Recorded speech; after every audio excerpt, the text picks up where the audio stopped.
This is the Inquisitive Minds Podcast.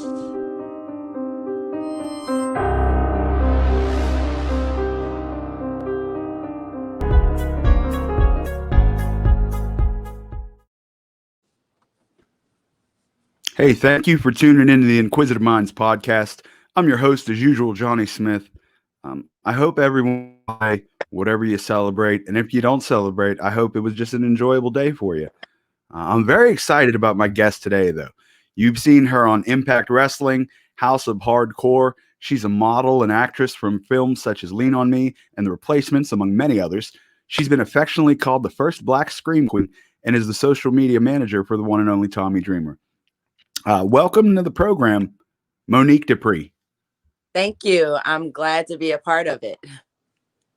How was your holiday? My holiday was very, very interesting. We have a huge family, so even with COVID, there's a lot of people in the house, and but it was really, really good. It was great, actually.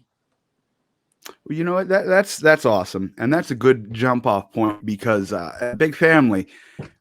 When I found out you're a mother of 10, I'm thoroughly impressed because the amount of work you do doesn't seem like it would even leave room for a social life, let alone raising children. Yeah. You're one of the busiest people I've seen, Well, thank you. I appreciate that. I mean, busy is good. It's been harder since COVID, so we have to kind of think outside the box, if you will. But luckily, working for Dreamer, who's also like my best friend, he made it possible for me to make sure that I'm working as well. That's wonderful. I am a stand up comic outside of a global pandemic, and I had to pivot myself. And this is where Inquisitive Minds comes from. And Wow. I know. I know you manage a podcast, the House of Hardcore podcast. Yes, I do. I do. Can you tell Uh, us a little bit about that one? yeah, well, it's Tommy Dreamer's brainchild. He always said he'd never do a podcast. And, everybody said, you tell stories so well, plus he's so funny. He'd be a great host. And so he decided, well, let me try my hand at this podcast thing and, sit with people or sometimes just do interviews or just talk to the fans and tell stories of ECW days or backstage stories and all kinds of crazy stuff that people would never believe actually happened in real life. But I've seen some of this stuff actually occur, and I'm like, you would never believe it. But in any event, that's how that started.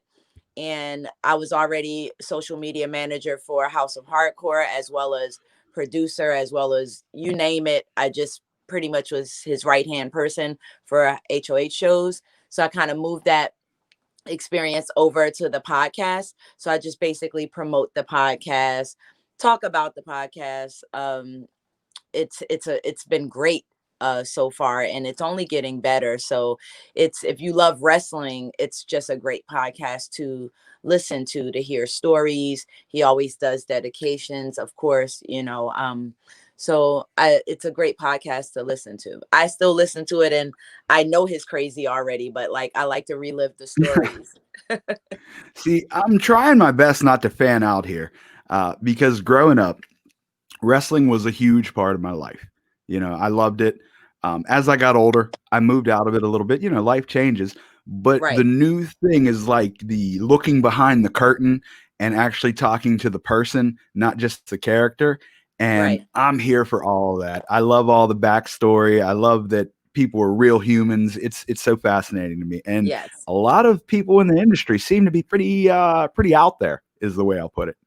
Yeah, well, I used to say when he warned me when I got into professional wrestling, because I've been a fan all my life as well, and I'm 46 years young, so I've been a fan since I'm like 10 years old.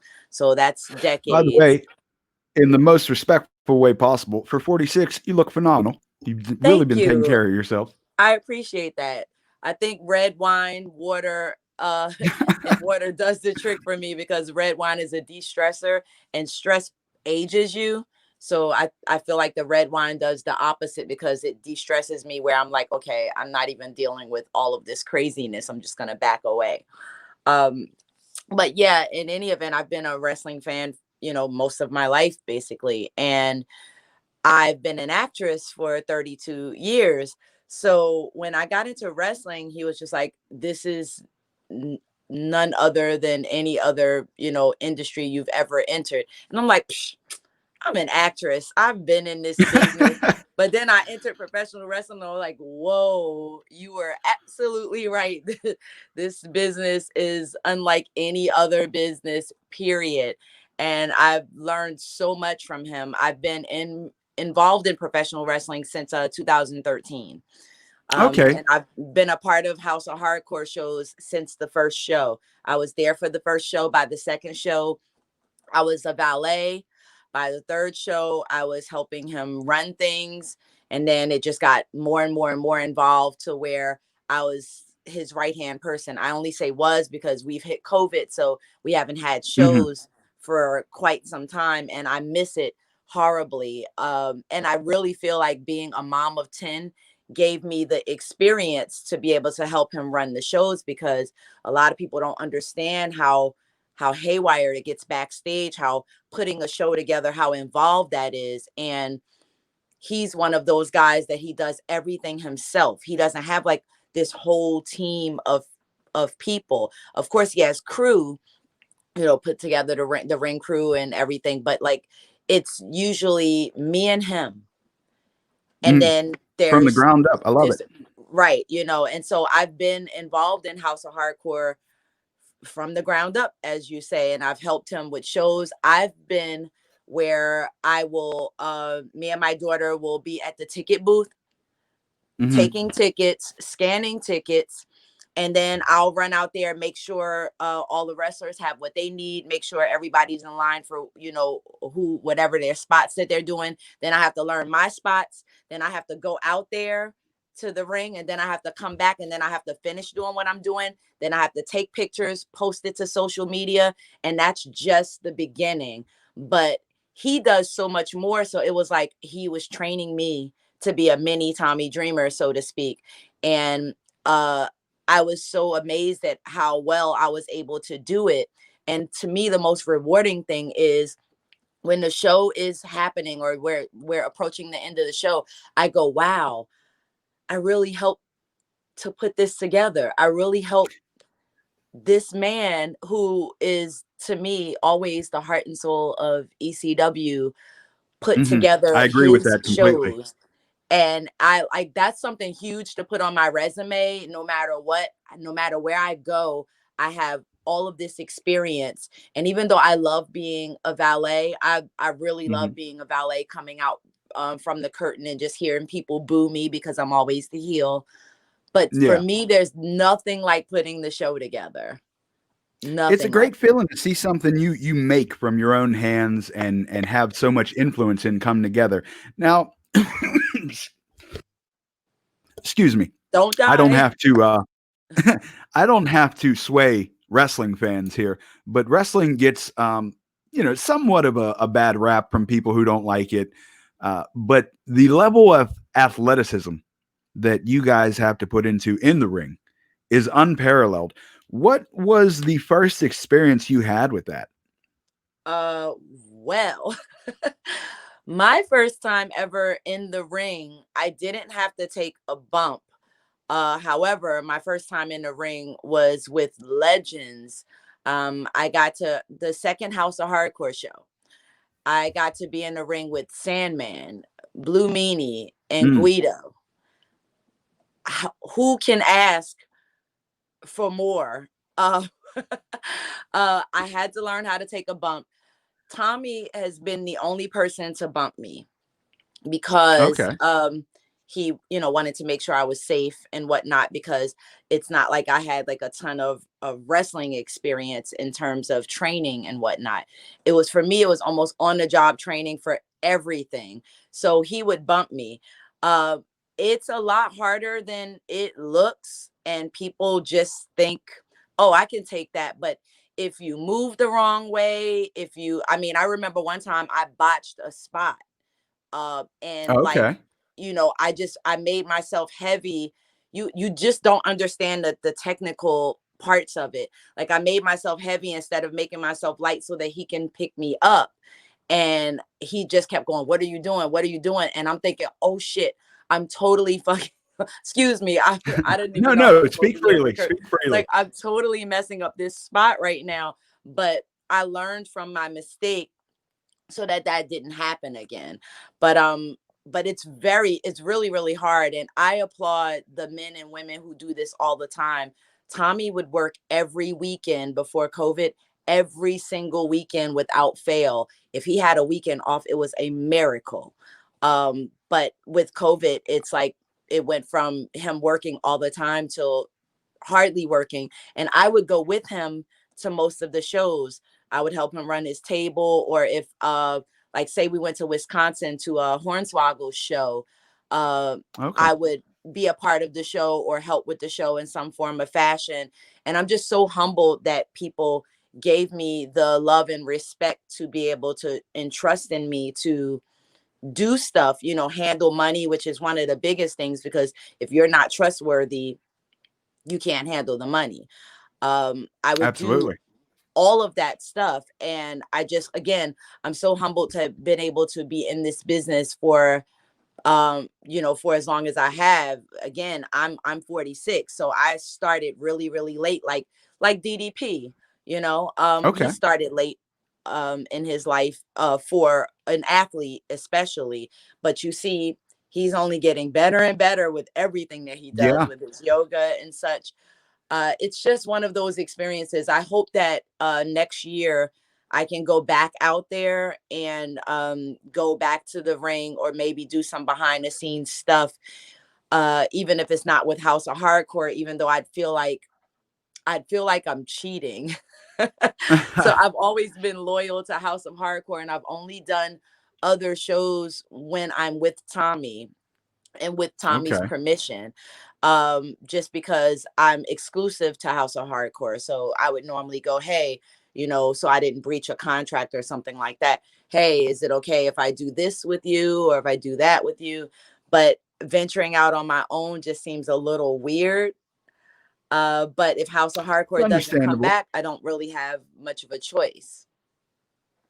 Now, this episode is about you, but I do have one question about Tommy Dreamer, just because you were so close with him.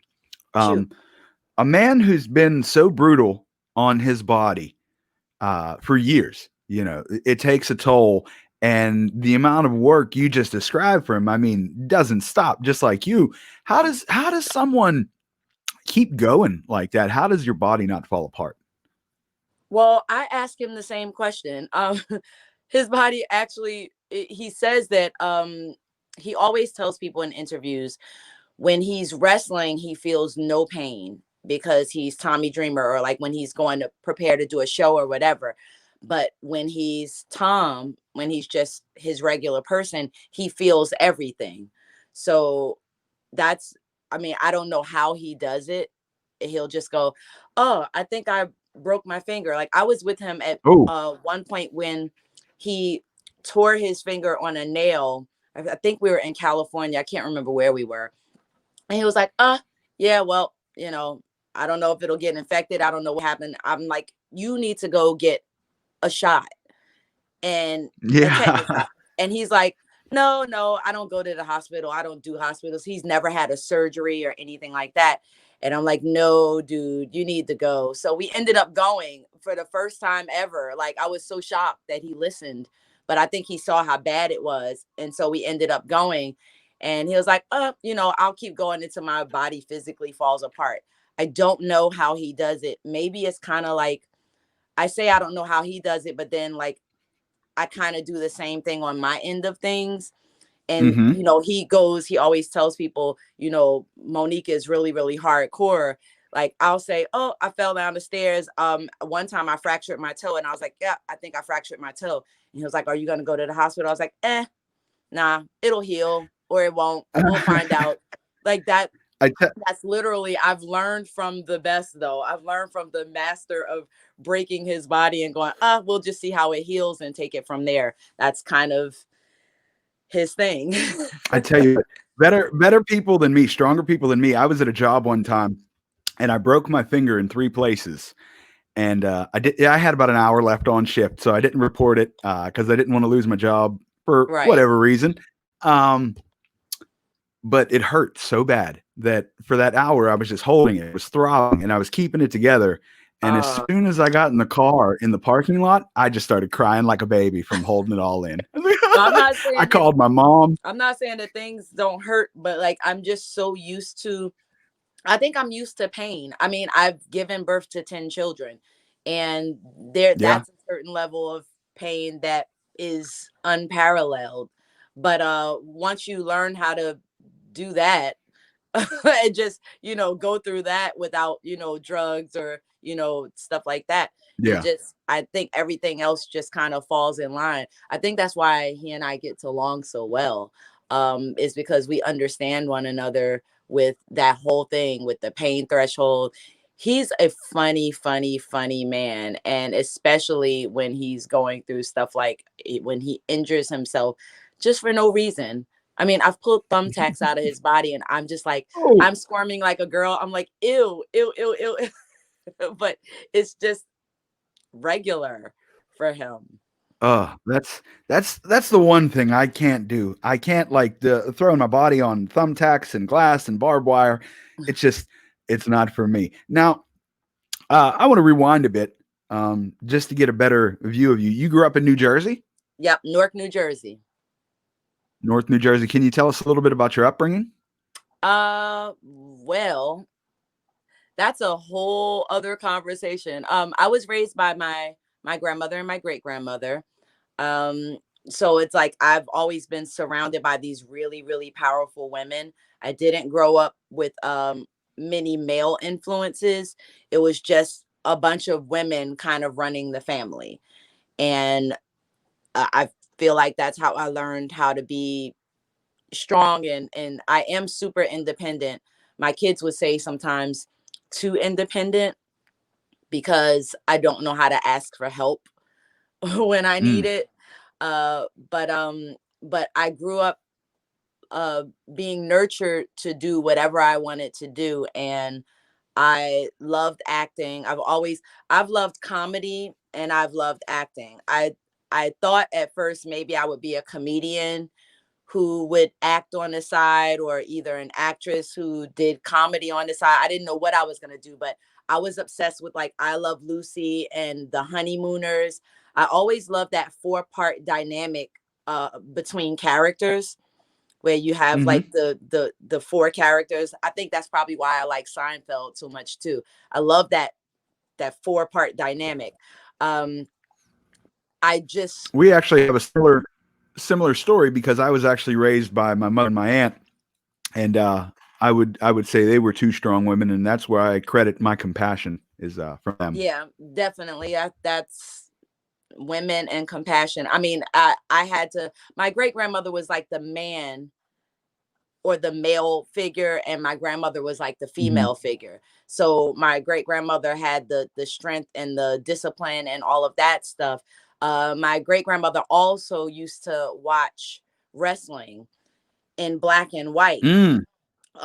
I remember her at some point in time. That was the first time I saw Bruno San Martino, but I didn't know it was Bruno San Martino. I wasn't Shout out to a Pittsburgh guy. exactly.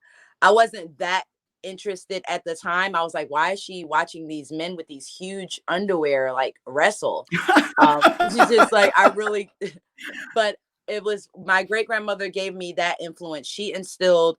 We would watch wrestling. We would watch the original Star Trek, which I'm original Trekkie. That's the only Star Trek I like is Captain James T. Kirk, Okay. and then the Honeymooners. That was my lineup with my great grandmother because I slept in the bed with her. We just didn't have enough room for me to have like my own room or anything like that. So I watched what she watched. You didn't ask to turn the channel or anything like that.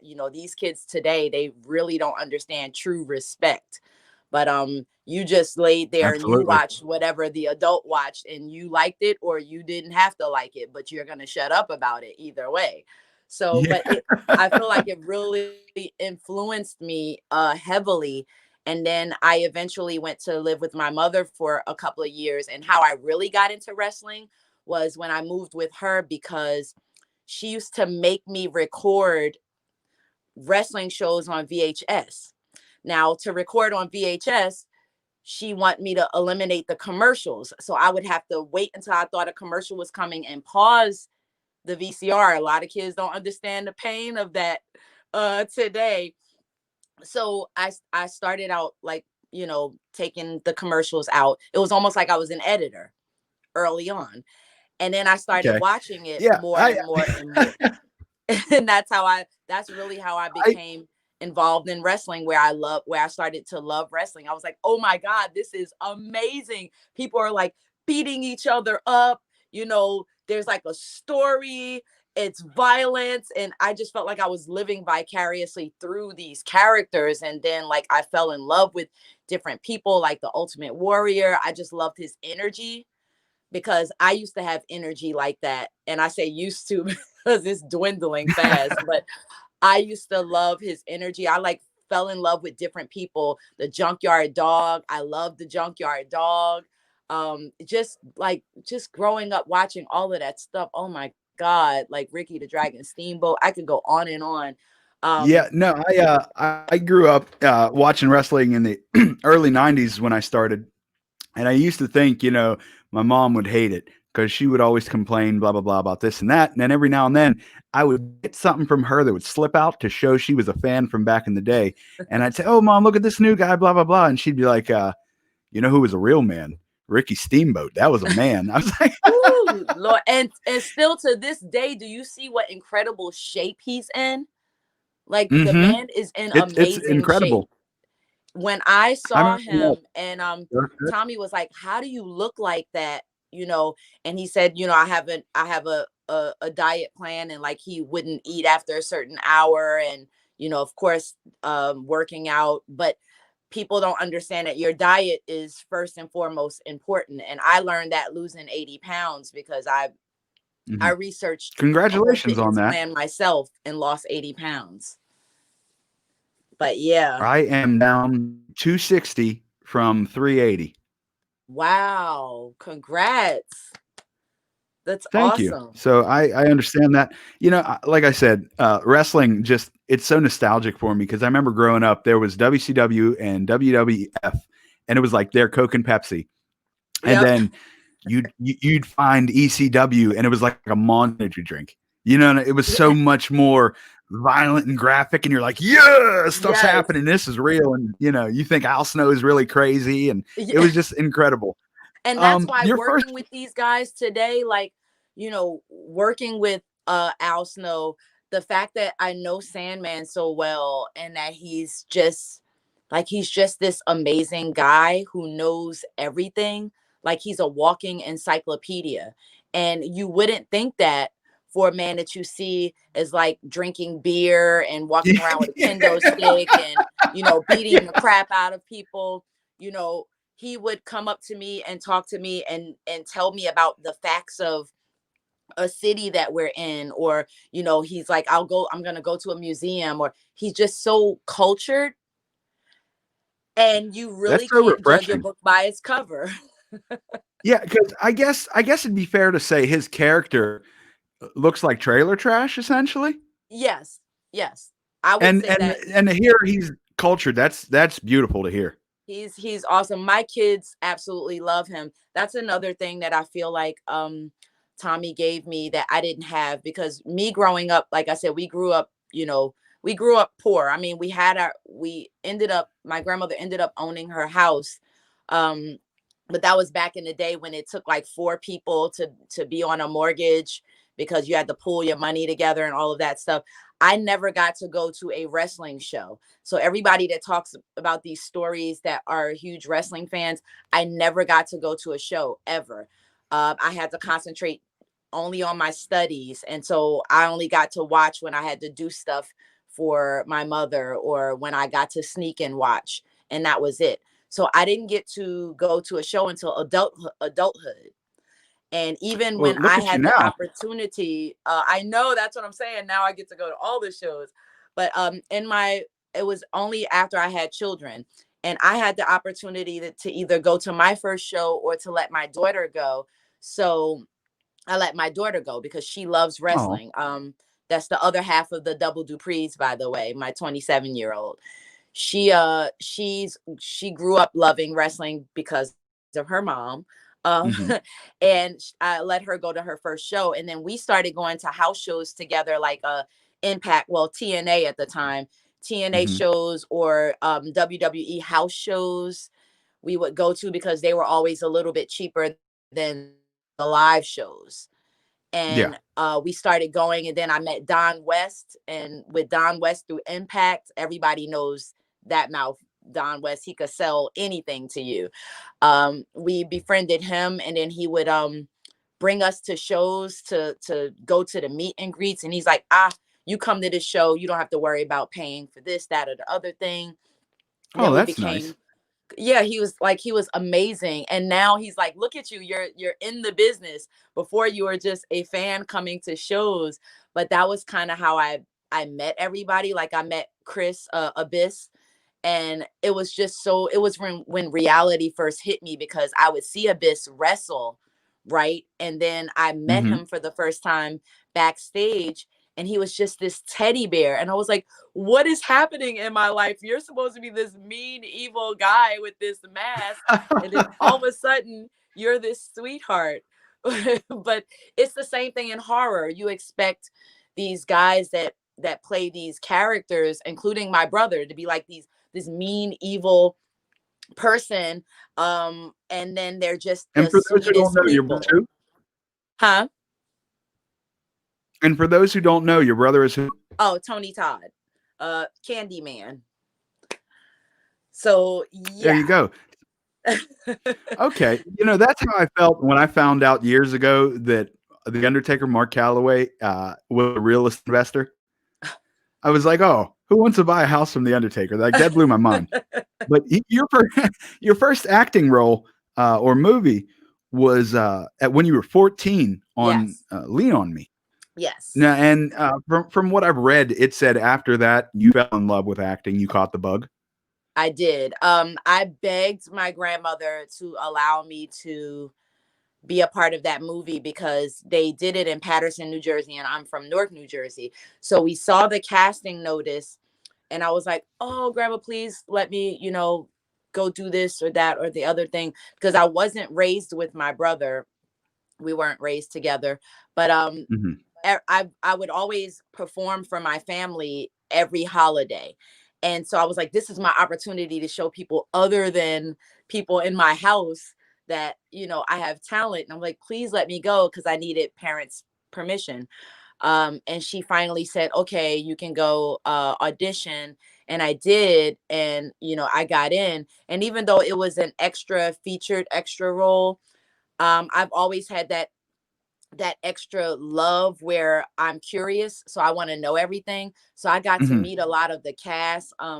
Lynn Thigpen, who I love so much, rest in peace to her. Um, she was somebody that I really admired as an actress. And she was the one with the bullhorn and everything, and Hmm. Lean on Me. Robert Guillaume, I got to meet so many people on that set, and I was just like, this is amazing. And people were tired and they were ready to go. And I just kept going because I had to work 12 hours a day. We worked from 6 p.m. to 6 a.m. because we had to do the scene when we're coming down the street, the Free Mr. Clark thing. We had to do that as the sun was coming up. So we would film Mm. from 6 p.m. to 6 a.m. And then I was like in a couple of other scenes, like with the girl that found out she was pregnant. That was where my feature extra role came in. But like I was all over the place in that movie. And I was just like, I love this. This is what I want to do with the rest of my life. And I just wanted to do it. But then when I got pregnant, I was told you would never be able to continue being an actress and, have a child. And I continued to do it anyway. I even worked pregnant so many times because I've been pregnant so many times. So Yeah. when I did the episode of Law and Order which aired on my birthday, December the 10th. It was the only Oh, episode that happy had belated Vivica birthday. Fox in it. Yes, thank you. I was pregnant when I did that show, and I hid it because I was Mm. afraid that if they knew I was pregnant, that they wouldn't hire me or that they would make me go home or whatever. So only once we had like a lot of stuff filmed where I knew that my face was seen and connected with people did I unveil that I was actually pregnant. But I got to play two characters in that episode because they needed somebody else to play a truck stop prostitute, which I used to carry. And I know it's crazy, right? I used to carry when I would come to these jobs, I would carry a suitcase with different wigs, different contact lenses, different outfits other than what they asked for, just in case there was an opportunity for me to do something else, I would be prepared. So I happened to have clothes where I was able to just change like my hair and my clothing to be a different person, which they don't generally do, but they needed somebody to play that extra character. So I got to do it and I was just Well, so excited. that's really on brand for you. You're like a chameleon on your social media. You have so many different looks, constantly different hairstyles, colors. Yep. It's rather fascinating. Now, I looked on your IMBD to look at your credits, and my oh my, is it too many just to list down? Like it's a ridiculous line of credits. So I want to take this opportunity because I have a lot of friends that are either trying to become actors or very early on in the process. With you being as successful as you have been, what advice would you give to a budding actor or actress? Well, for one thing, you're going to get a lot of no's before you get a yes. Um, study, study your craft. If this is something that you really want to do, study your favorite actors, read up, do whatever you can to absorb what it is, because this is one of the hardest jobs to do. It really, truly is. I just kind of found my niche with horror and kind of honed in on that for a little while, even though I've branched out a little bit. But you have to have the passion. You have to have a thick skin because God knows I've been told so many different things. And it would be enough to make an average person just quit and go, screw this, I'm not doing this anymore. But you have to have a thick skin when you're in this business. um I feel like a lot of people are in such a hurry that they forget to work on their talent. You can always grow. Try to Mm. take something from each and every set. When you're on set, learn everything you can learn about everything on set. When I'm on set, I want to know, what the ads are doing. I want to see what the producers are doing. I talk to the wardrobe people. I communicate with everybody. I want to see how all of these moving parts are coming together to create this masterpiece that is whatever project it is that we're doing. And Great I'm advice. not afraid to take like low budget. I've done a lot of low budget movies, and a lot of people go, well, I don't want to do that. Like they want to skip past all of that to get to like, I want to be famous. Mhm. Work on each set and appreciate each set that you get to be a part of. To me, it's no such thing as like a small role. Your role is just as important as anybody else's. I used to say when I started doing this, I did a lot of extra work. That's how I worked my way up.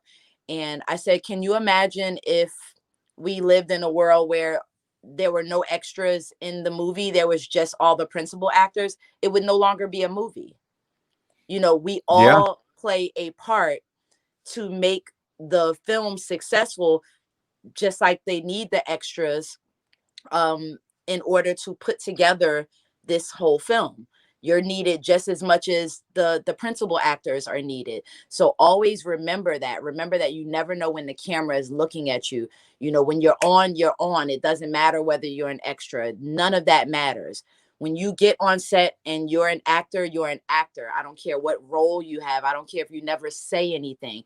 Be that actor each and every time. Somebody will notice at some point in time. It did for me. That's great advice. Phenomenal. Now, when did you take the transition from just general acting into like the more horror themed genre? Well, I always wanted to do it because, you know, I mean, like Candyman. Like Yeah. I was like, I'm gonna be the bad guy. And I've been kind of typecast, and I think some people think that that's like death for an actor.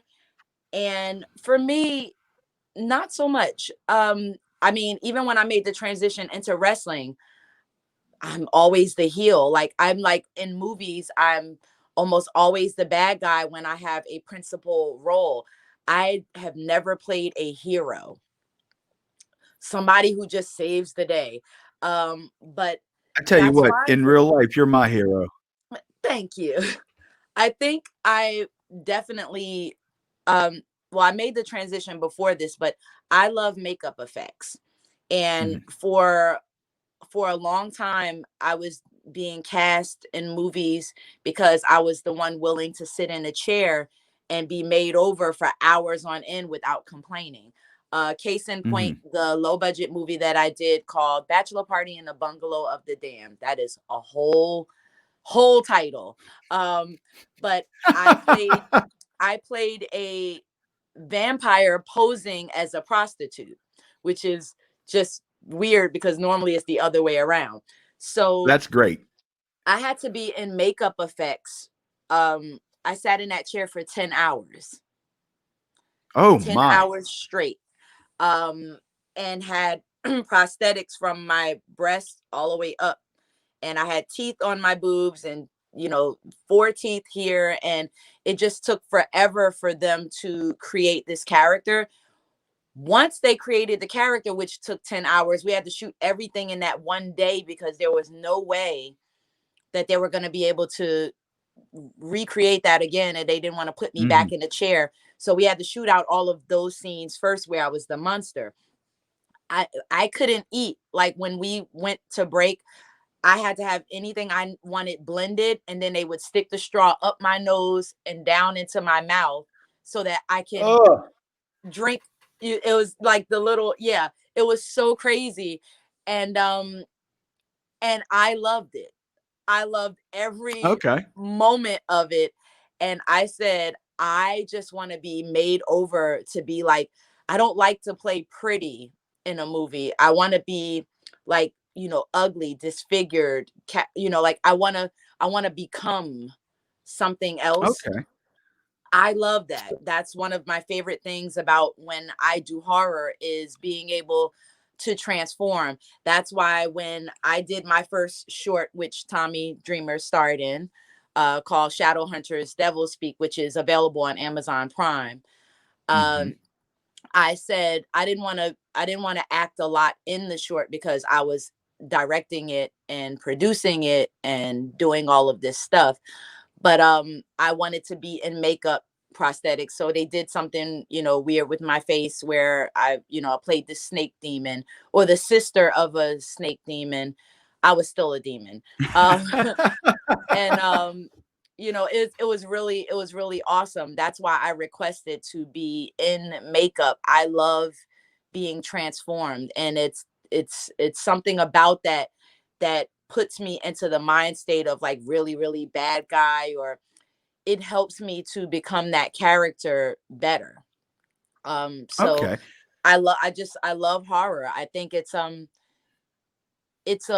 lost art to me. I mean, you know, there's horror movies all the time, but you know, for an actor to really an actress especially to really like be into what she's doing, and I feel like scream queens get a really bad rap as actresses that don't really act, and that's far from true.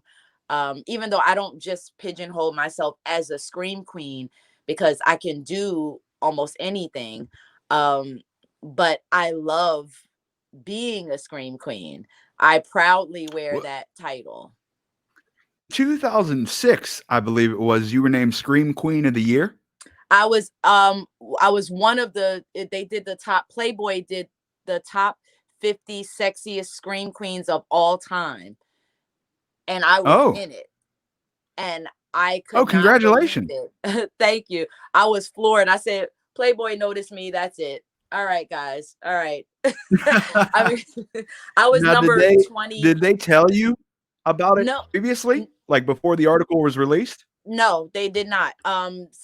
People started tagging me, going, "Did you know that you're in Playboy's Sexiest Scream Queens?" And I was like, "What? I'm in what?" Because one of the things I always say is that I don't really get acknowledged that much as a scream queen, because one of the things is that I'm kind of a Jill of all trades. So I do a little bit of everything. So I don't ever really get put in a category, or like appreciated, so to speak, for a category. It's just I do so much. So it was such a shock to me that I was named in it, because there's so many scream queens, but to be named in this 50, the top sexiest scream queens of all time, it wasn't of that year, it was of all time. And I was just Yeah, like, holy crap, this is, for me, it was an honor. um I that's just awesome. That's awesome I to just hear. loved it. So I still sometimes promote that to remind myself, because I don't always, I mean, I try to motivate other people, and especially when I feel down, I try to motivate others, because I feel like sometimes when you uplift others, it also helps you to uplift yourself. And I don't like, I like to see people happy. I like to see Mhm. people smile. I like for people to see the light in themselves, because I've had such a hard time and I've struggled so much in my life because of my experiences, the things that I've gone through, that I never want anybody to feel like I felt. So I try to motivate as much as I possibly can. But I mean, I have my down moments as well. We all do, but I will say you are super positive on social media. And you're one of those people that, I've said this before. It's like, yeah, you're being positive, you're putting positive messages out there, but you're also living and like showing your message through your life. Like, look, guys, Right. you don't got to give up. People are not going to like you all the time. Keep smiling, keep going. I love it. Thank you. I appreciate it. I feel like, I think Tommy thinks that I tell too much of myself, but I don't. I really actually don't. I feel like a lot of people think, and I never see myself as a celebrity. I have a blue check. Okay. So it doesn't make me any different from anybody else, but I feel like people see people like me and go, you must have it easy, you must have it good, not knowing the struggles that I'm going through. I'm like, even if I was making good money, I have 10 children, I have no money, Mhm. I have nothing. I'm Yeah. really struggling, just like the next freaking person. And then when I went through the period of time where I couldn't work for 6 months and I had to have surgery, and my whole family, Tommy included, was there for my surgery. It was the only surgery I've ever had, where I had to get a hysterectomy because I had a tumor in Mm. my stomach.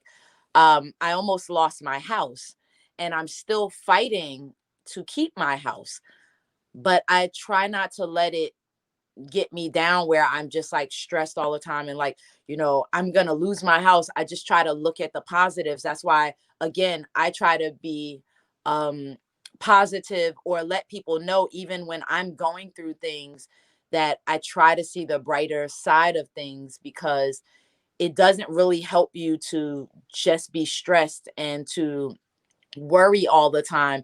It's not going to fix the situation.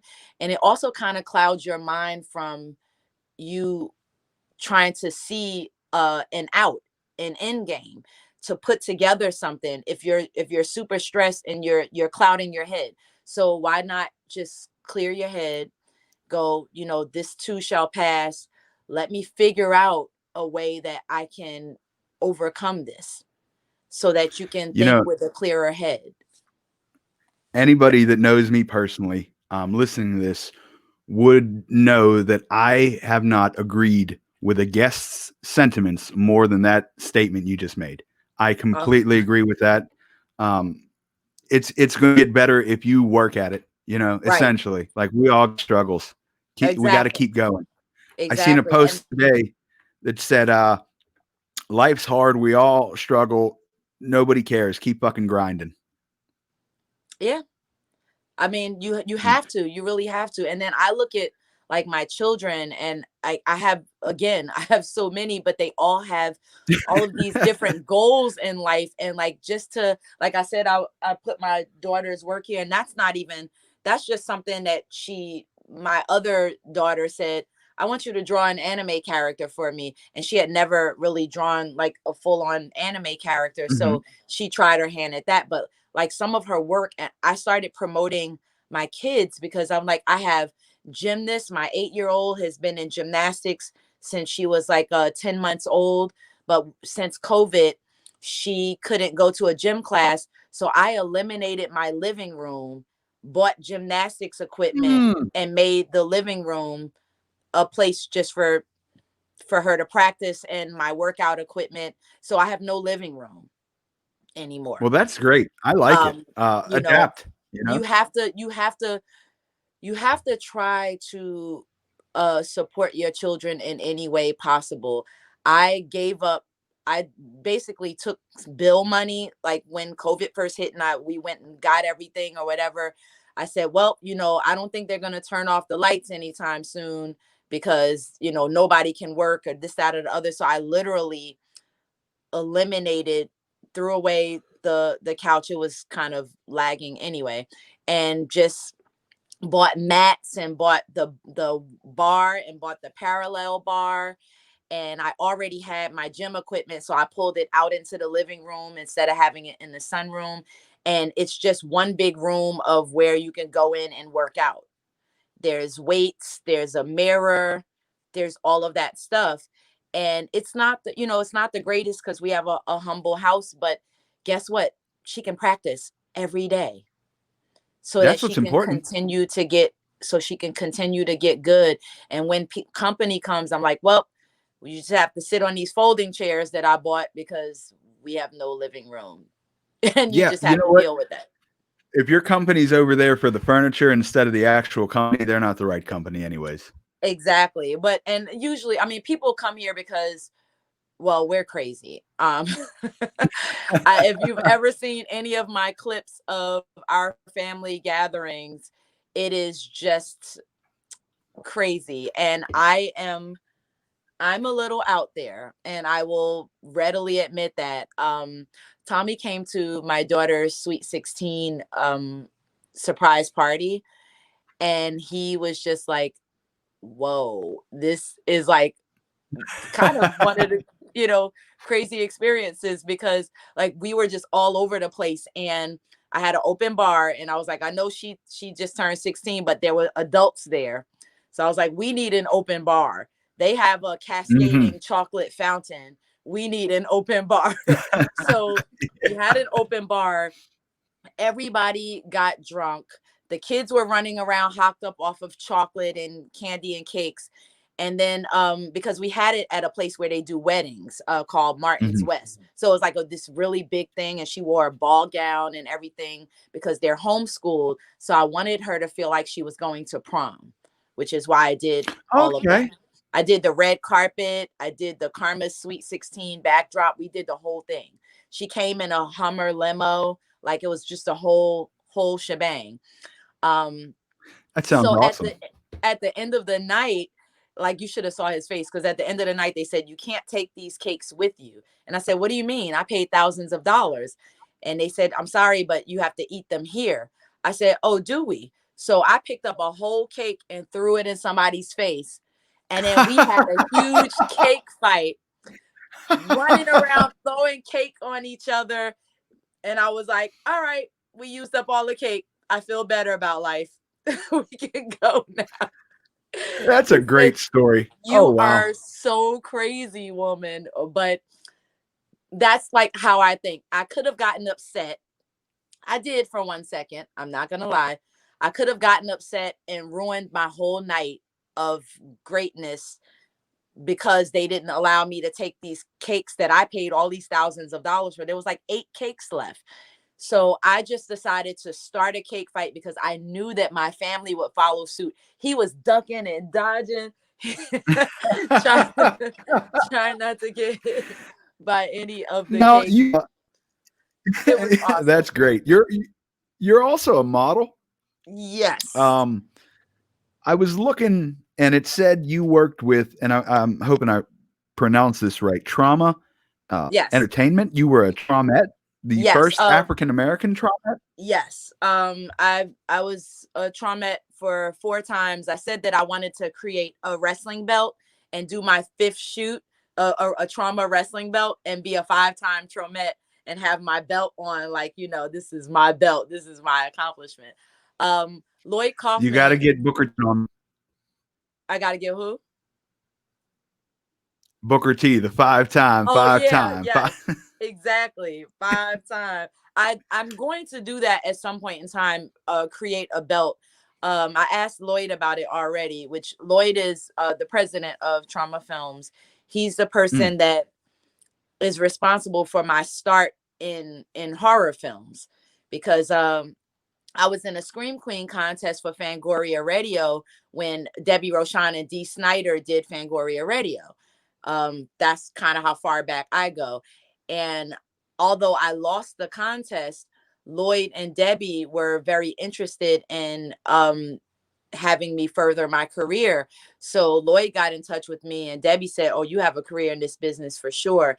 And the next thing I know, I was doing photo shoots and film intros for Lloyd. So I did an intro to Pot Zombies, which people think that I'm actually in the movie, but I only did the intro to Pot Zombies. mhm. Because if anybody knows anything about Trauma Films, he normally has intros to his movies or the movies that he produces or directs or whichever. So I've had a career with Trauma Films, which in and of itself has its own huge, huge following because they've been in operation for as long as I've been alive. Okay. That they have a long history. So I recently did a film called Shakespeare Shitstorm, which I was one of I the love it. yes, I was one of the supporting characters. It was based off of The Tempest. So I had to Okay. learn how to, like, my brother was born and raised in the theater, meaning he just loved the theater. He took to the theater. That's his first love. That is not my first love. However, I had to learn how to speak Shakespearean, so to speak. And the character that I had to play was initially for a black man. Mm, Caliban mhm.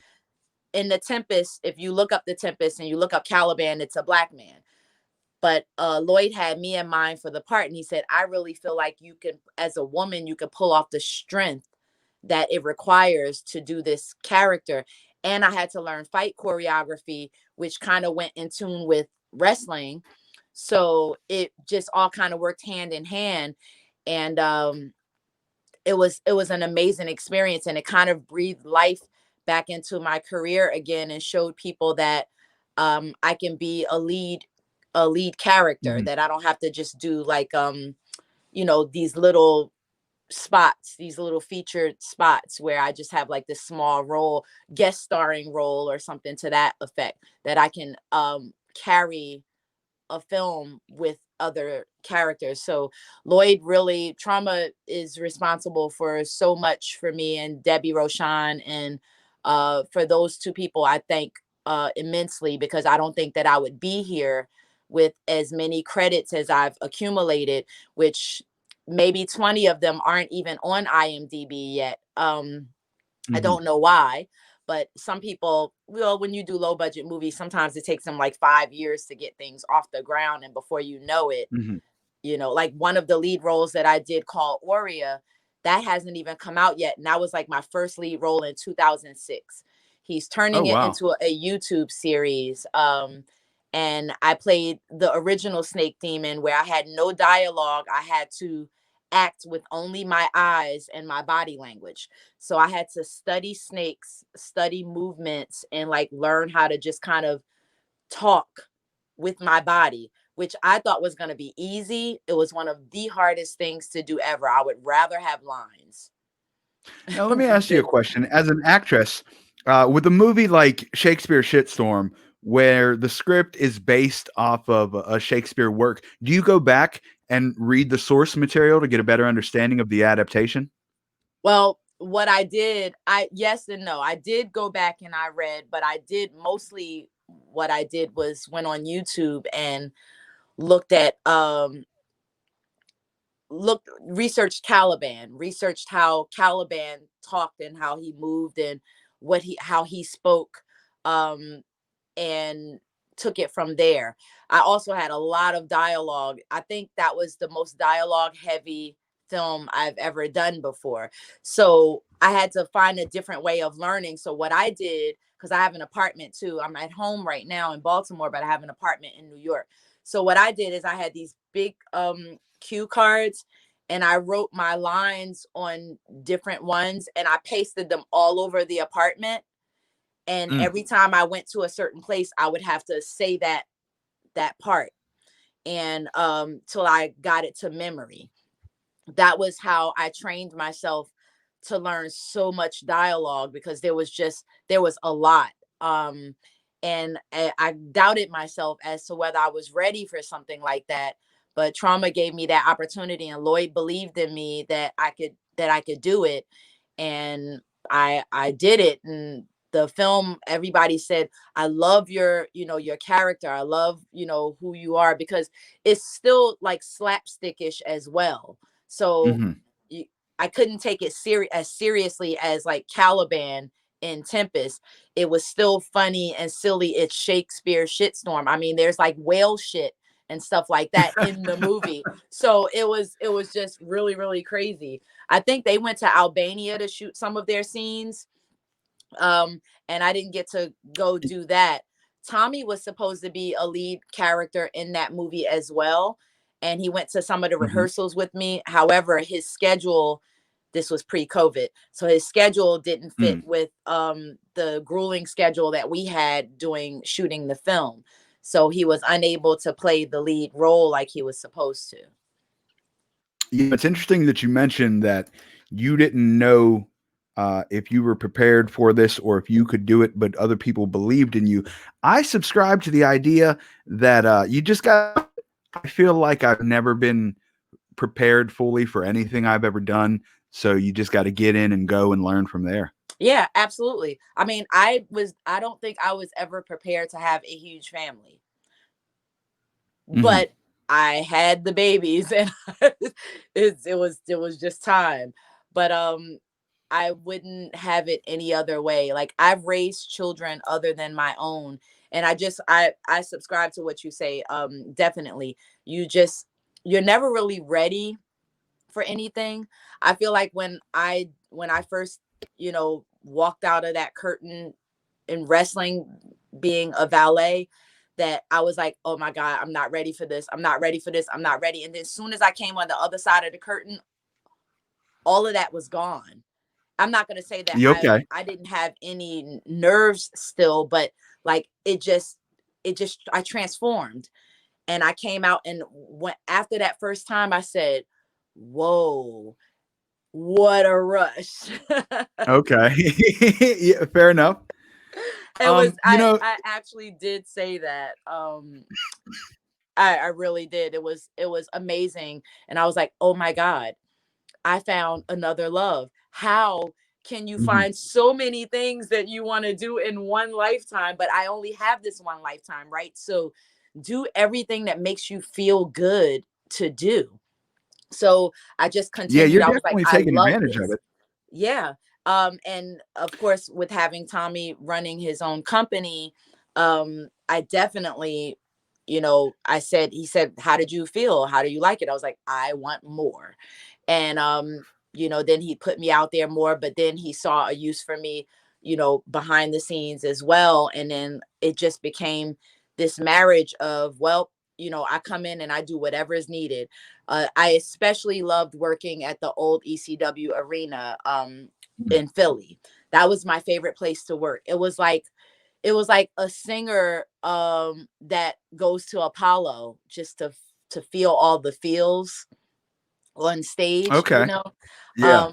I would go there and I'm like, even though, it's redone and all of that stuff, I would go there and I was like, wow, I cannot believe that I get to perform in such history, and not only perform, but play a managerial role, if you will, as well, where I'm just like running around. All the guests the regulars that used to come that see me would always see me running back and forth and back and forth and back and forth. And it got to the point that when they saw me calm down or by the bar, they were like, do you want a drink? And I was like, I have to wait until, we're like on the last minutes or whatever, where I could just like kind of take a moment and have a drink.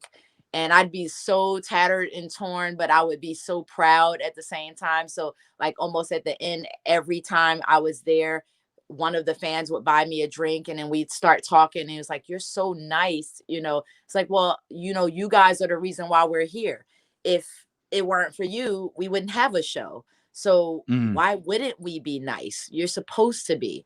You're supposed to respect those. You're the reason why we're here. You're the reason why I have a job. So I thank you for that. You shouldn't be thanking me. I should be thanking you. And it just became like a family. And It's got to be I a great miss that. feeling because all those cheers from the entire show, every time there's a bump or a boo, all of it is partially because of you, because of the background work you put in during that show. So I'm sure that's got to feel great just to hear, even when the show's over and they all loved it. Any fan reaction's got to feel amazing. Yes, it does. It definitely feels great. The crew always works so hard. Like everybody that's a part of Tommy's shows, like we all work together as one big family to make things happen. If you don't work together, you don't make it happen. But I just love that he's had all the faith and confidence in me to be able to pull off running these shows.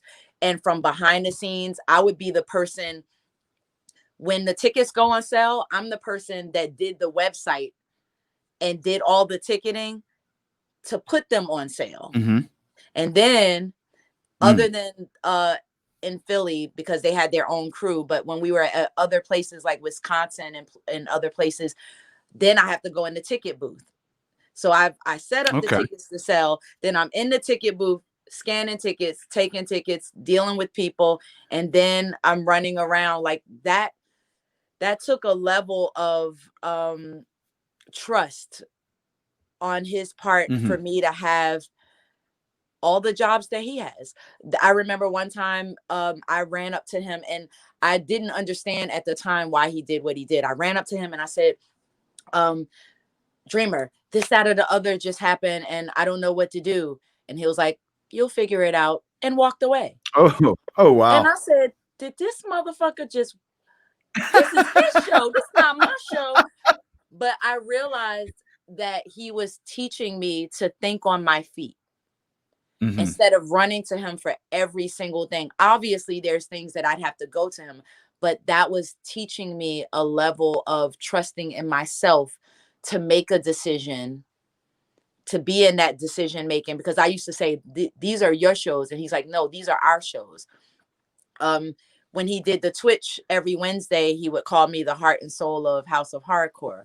And I took that seriously, always. And I always will. And I owe that man. I mean, I love that man. He knows that. And I'm very, very grateful for what he's giving me in a business that I grew up loving. And I got to see the other end of it. I get to, because it's not over yet. For me, it's just the beginning, because I'm going to infuse myself into something at some point in 2021. 2020 took us all by surprise. And now that we know what we're dealing with and we're trying to get over that hump, I have plans for 2021, especially with now that I have a handle on acting, because I've filmed a lot of remote things that he Mhm. helped me film, as a matter of fact, where I just filmed my own stuff and submitted it to the different movies. So I got to direct my own scenes and such, which is really cool. I've done more movies during COVID than I had done before there was COVID, Oh, during wow. the beginning part of the year, which is crazy, right? Yeah, that's wild. It is, but As people would, far as yeah. Yeah, adapt, and I love it. Love to see growth. I love to yes. see people just hustle. I love it. Every part about it. As far as the modeling, and I feel like I should have known this, but I didn't realize you were used to model for comic book characters. Yes. As a matter of fact, Dennis Willman is my go-to artist. Um, he has Cat o' Nine Tails was a creation that myself and Anthony Thomas put together. He's the writer for it. He's the father of all 10 of my babies. Um, and Okay. uh, and it was the brainchild of the three of us. Well, we call him Saint, not Anthony, but Saint, Dennis, and myself. And I would take a bunch of reference photos. Like, I would literally have to take hundreds of photos of me to develop the character, because it's a comic book character. I Mhm. took it seriously. So I had to do pictures of me in character drinking coffee, looking angry, looking surprised, looking, happy. And he took those reference photos, and he's been drawing me for so many years now that he can draw me without any reference photos, really. But sometimes he'll just ask me to put on an outfit and take a picture so that he can draw from it. But he's used my likeness in so many other comic books that he has coming out next year. So watch for that. I'll be sharing it on all my social media like I always do. I mostly share it to Facebook, but I'm gonna start sharing it to Instagram as well. Now, is I that what helped? I'm sorry.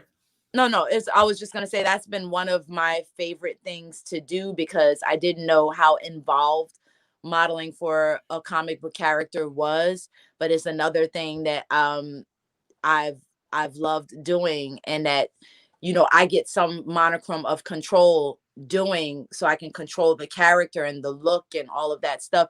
And for somebody to entrust in me to be able to do that means a lot. Yeah, it definitely does. Is that any way at all what influenced you to become a professional cosplayer? I've always loved cosplay since before it was actually like famously labeled cosplay.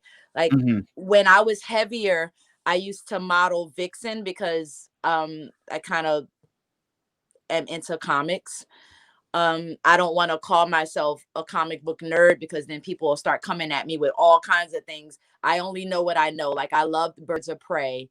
Followed Okay. Gail Simone's writing of Birds of Prey. She's my favorite writer for Birds of Prey.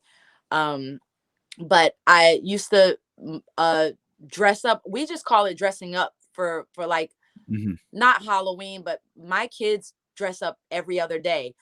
My son will go, I just feel like being Black Panther today, and dress up. We What they call cosplay on a daily basis. Um, so I've always loved cosplay.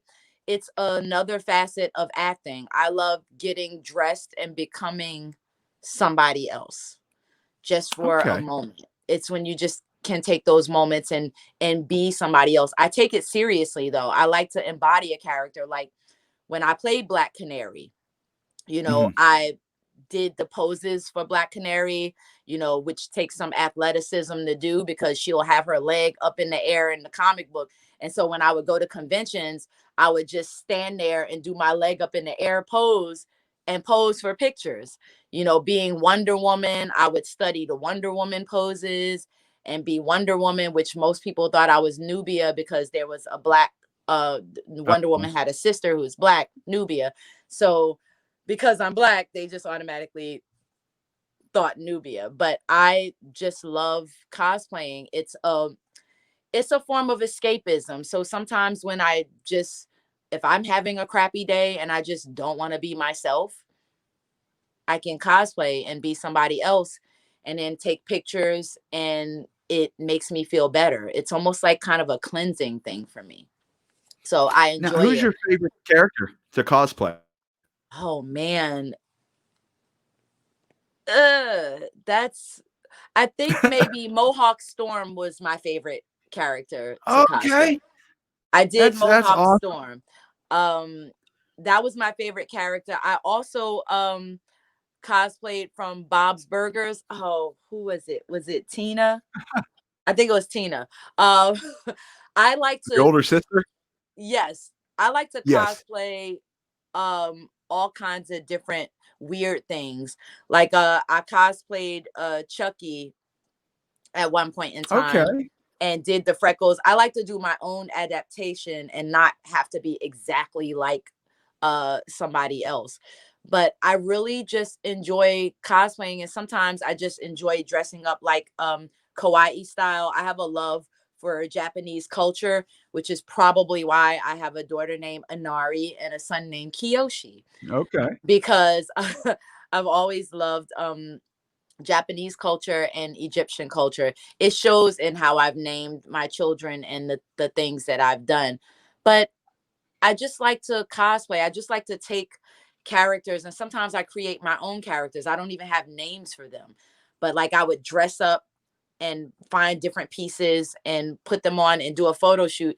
And then of course my artist would go, "Oh my God, that outfit was amazing. Can you send me some pictures so that I could create a character?" He was like, "You never cease to amaze me with all of these different characters that you create." And like you said, dressing, chameleon.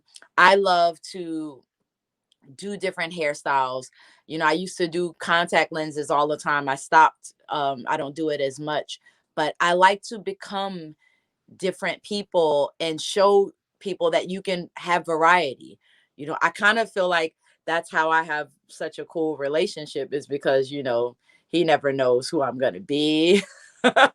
Never knows what to expect, what kind of hair I'm going to have, what color eyes I might have that day. It's like I'm a different woman every time, you know? Well, your creativity is absolutely through the roof. Like I said, the stuff I've seen, absolutely amazing. Now, we've talked about all that. We'll throw fitness in there because we've already intertwined that. You've lost a bunch of weight. You have to be athletic to do the things you do. Anybody that's seen your social media knows your athleticism, but you also do some music. I do. Well, I haven't as of late, because our like bands do, our band have broke up. But I still Mhm. have some music on Reverb Nation. My band was named Negro Child, which is just written like Negro Child, but it's pronounced differently. I was And trying to pronounce that earlier today, and I was so scared. I was like, "You know what? I'm just gonna let her say it. I'm not even gonna touch it." is Negro Child.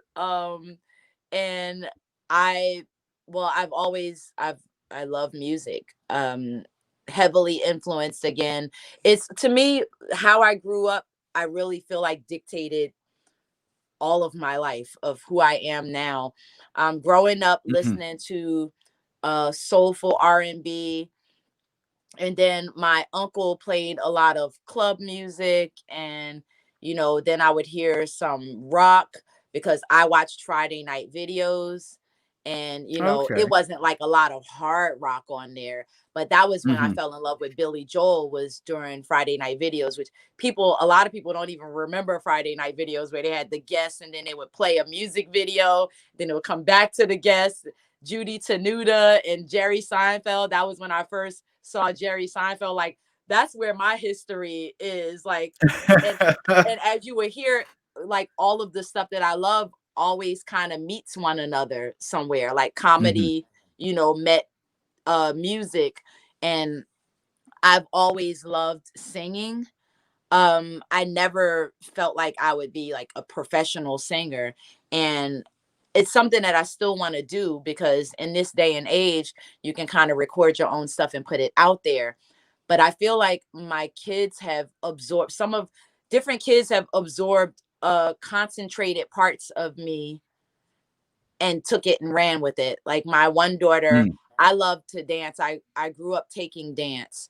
She's a dancer now, and she also records her own music. Her name is Liberty, but she calls herself Silent Savage on Oh, that's Instagram. cool. So check her out if you can. She is super talented, and she took what I wanted to do and ran with it. So I still want to do music. I told her that I would want to collaborate with her at some point in time. It's just that I've been so busy, I don't have the time to sit and actually record anymore, which is what I would like to go back to doing. I hope that is something that I can do in 2021, because we haven't recorded anything in years, but people haven't heard the stuff, a lot of the stuff that we still have. So I would like to get Mhm. some of that stuff remastered and put out there, just so that people can hear the stuff that we were doing. And we would do live performances. And we sold out a Halloween show before, to the point where the fire marshals came and had to shut us down because there was too many people shoved into that one place. And that was Mhm. amazing. Like, that was just one of the most amazing feelings ever, because we were doing like kind of grunge, hard rock, a little bit of R&B in there too. It was just like a mixture of everything. We're an amalgam of everything. I like to sing a little bit of everything too. With everything you do, you remind me of a guy spinning plates, like 20 different plates, but he's not worried about it. Like somehow he's got them all spinning with his left hand, and in his right he's eating an apple. That's just what your life reminds me of. Um, First off, I want to thank you for coming on the program. Before we end out, I want to ask you two little fun questions to end on, since you've come into contact with so many different athletes over the years. I'm going to ask you, who is the largest athlete that you have come across? It's a two-part question: one, in actual size, and two, in their presence. And I'm going to ask you to exclude Tommy Dreamer from the second answer. Okay. Um, the largest athlete, um, in physical size, I would say Mark Henry. Oh, wow. Okay. That's a big one. Um, and he's bigger, but he's so strong too. Mm-hmm. Um, the man is super strong, but he's another one of those people that are like super sweet as well.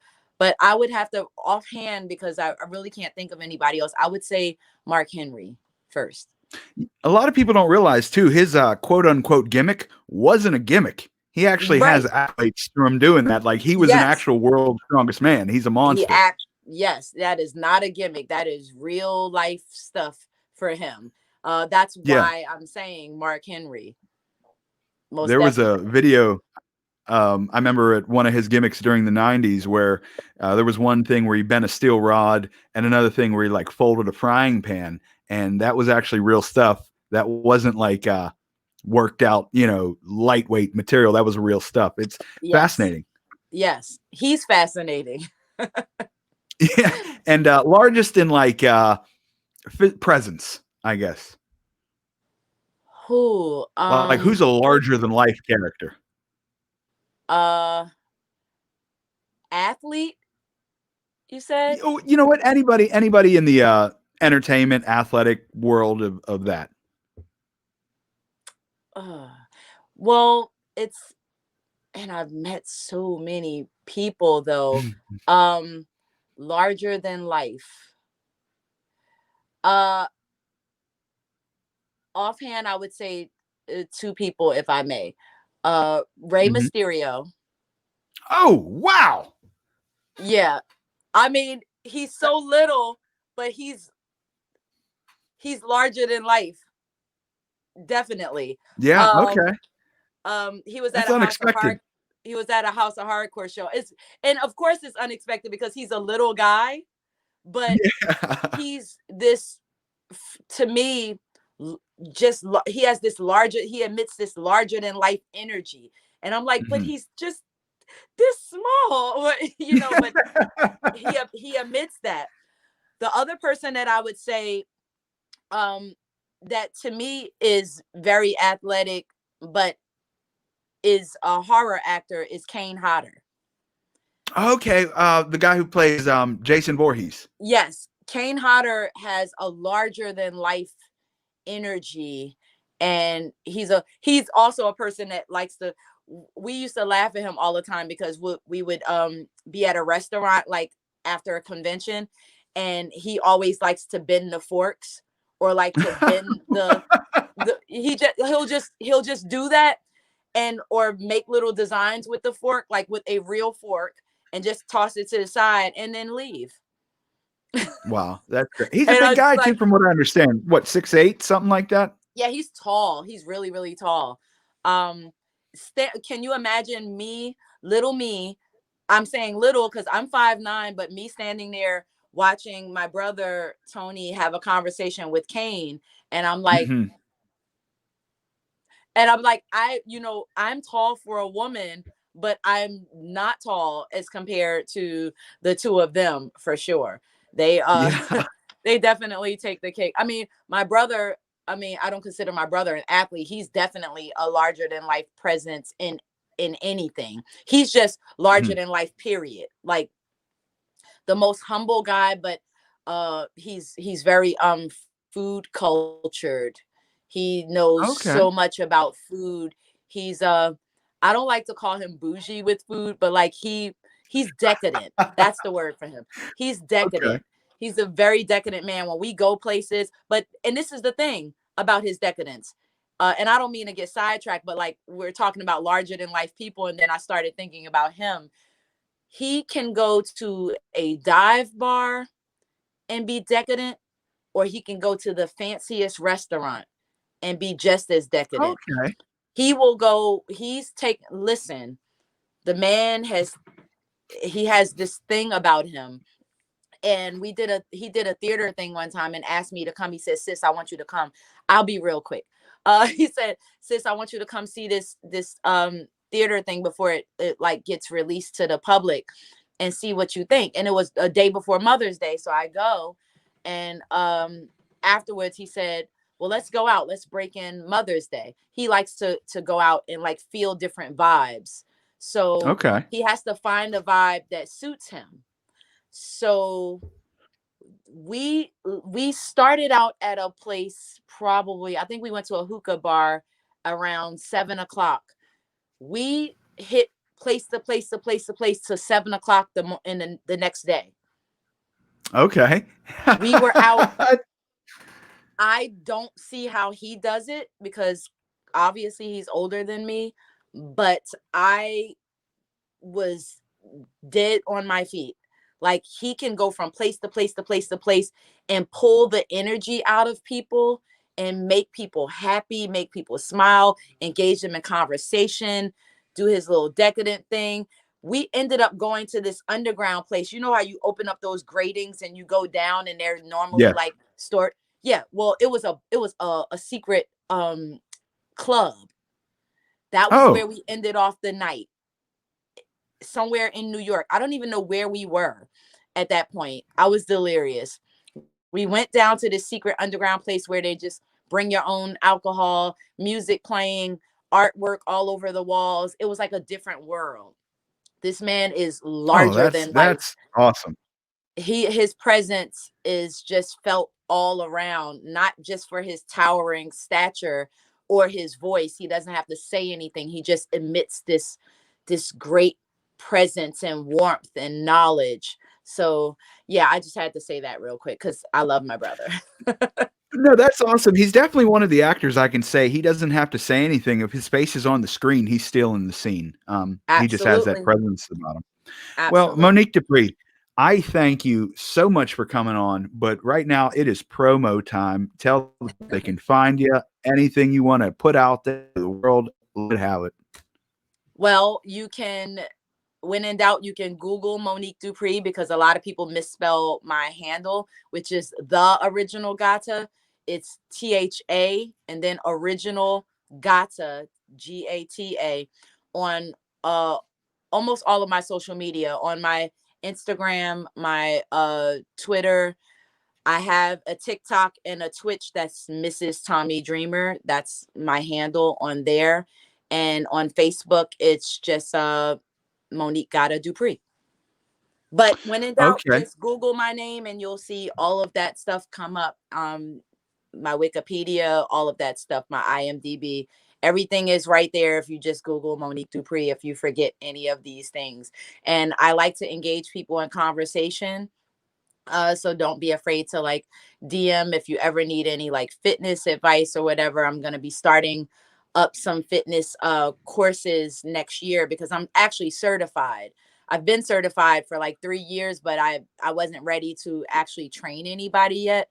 I mostly want to focus on the health, the eating aspect of things, and take on like 5 clients personally Okay. per session so that I can do a one-on-one virtually with these people, as opposed to like having people buy a plan and it's like impersonal. I don't want to do that. I want to help people be integral in their successes and see if they're a match for, connecting with me to help them with it. I've helped a lot of people. I haven't charged anything, but I've helped a lot of people with their eating habits and stuff. And there's been people that come to me, go, God bless you, I've lost like 40 pounds, 50 pounds. And that's what I like to see. I like to see people come in together to help one another. So I'm always here for that. All right. I love it. Thank you again so much. Guys, as of right now, the Roast War Championship in January 9th is still on at the Parkway Theater in Pittsburgh. Make sure to come check that out, where I am the main event against Skywalker. Also, if you get a chance, check out What in the History podcast with me and Dan Brady. This week, we went over the origins of Santa Claus, and on Shop Talk, we talked about Krampus. Monique Dupree, I cannot thank you again for coming on. Phenomenal interview, guys. Check her out everywhere. She's got upcoming films. She's got a whole list of projects you can look into. Check her out everywhere, everything. The woman doesn't stop. That's what impressed me first and foremost. I was like, okay, she does this. And then it just started adding up. Oh, she does this too. Oh, she does this. Holy shit, she does this. It's just keep going. I love it. You're like the Energizer battery. Thank you. I appreciate it. Thank you so much. Again, that's it for us at Inquisitive Minds. Make sure to like, subscribe, and share. Peace and love, everybody. Bye.